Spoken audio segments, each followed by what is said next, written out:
Peggy 18. So here's what I need you to do. Head to where those bandits live and wipe them out, plain and simple. John Carmack still brings the same genius to the video game world that he brought when he started back working on Wolfenstein 3D, which is trying to do something new and revolutionary with every generation of technology that he creates.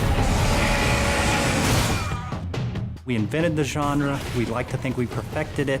We strive hard to make that experience. It's what we like to play as players. We can make a first-person shooter and we can have gunplay, and we've done that before. But again, we're pushing the boundaries. We want to add something unique that we haven't done before.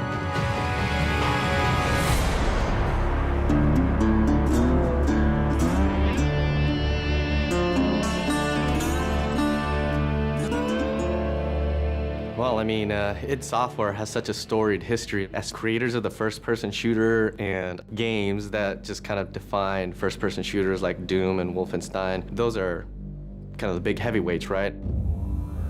So I was one of the founders of id Software now over 20 years ago, and I've been behind a lot of the advances in 3D graphics and rendering technology that have been some of the centerpieces of our games throughout the years.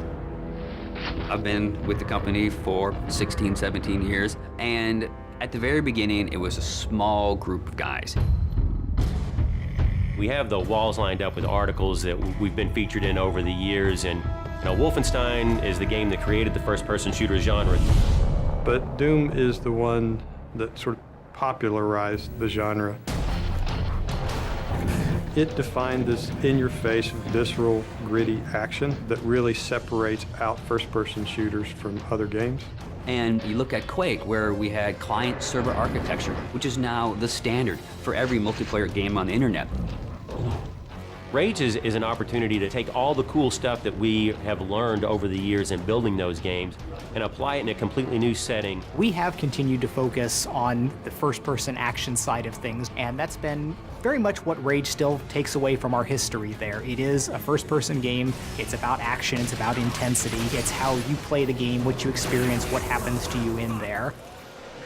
If you're looking for Mayor Clayton, he's right over there. When John Carmack was coming up with id Tech 5, one of the things we wanted to make sure we did is give people something new. This is the first game that is going to use and fully explore the capabilities of John Carmack's id Tech 5. The work that he does, the technology he creates, is just something that you wouldn't see elsewhere. And so a lot of it was just, how do we make something fun with this cool tech? So the cornerstone of id Tech 5 is our mega texture technology. It gives us the ability to tweak every single pixel that you see in the world. Unique texturing is what id Tech 5 is all about, and we have some awesome artists that are able to actually exploit that and put all that detail into the world. The human eye can easily notice repetition in objects and in textures, and if you have a unique environment, that simply doesn't exist. And at any given point, the whole environment has this unique feel and this unique look to it. So you're not running through the same space corridors for 20 hours in Rage. We're all a little safer because of that. With the advancements in the physics technology and the navigation systems, we're able to combine this sort of unique gameplay where we're bringing in vehicle combat and first-person interactions into one game environment. We're getting to the point now with Rage where what's in the minds of an artist, what's in the minds of a director, can actually make it into the game. We are arguably the best-looking game on the consoles today. And the point is, we are running at 2 times the frame rate of what other people might argue is the best-looking console game there. So this has allowed us to have a distinctive visual style, fabulous top-of-the-line graphics, and still run at 60 frames per second to have a better gameplay experience, not just a better-looking game. It's the complete experience. It's really the best thing that id's ever done.